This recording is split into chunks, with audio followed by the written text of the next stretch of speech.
महाजा लाहे से कोरा में आके समाजा सुनो ना बना मिजाज बाटे ताजा कम से कम चुमो ने बहन तू का राजा ओह तारू कहे कि धनवा ले बहो का बोलो मुझे आके जरा दे बनवा जानवा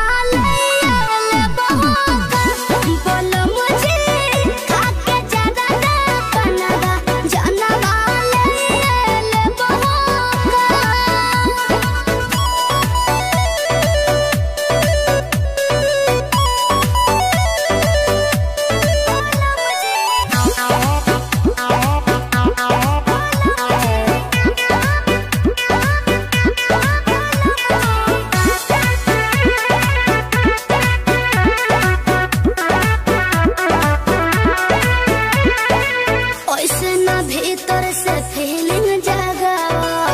अब न देहिया से देहिया सटावा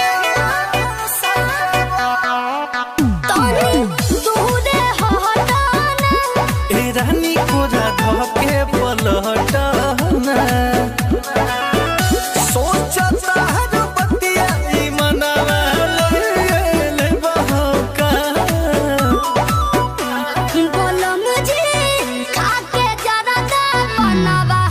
जानवा ले बोलो मुझे खाके जरा दे बनवा जानवा ले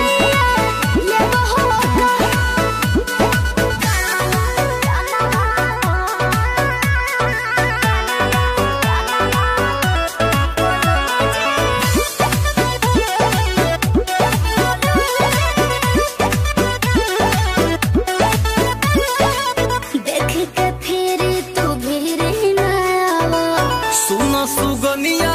ऐसे सतावा होठेर गोलमे तुझाराना हम देसी हई भाव बेसी महाराना ओ हेलो विजय से गजनवा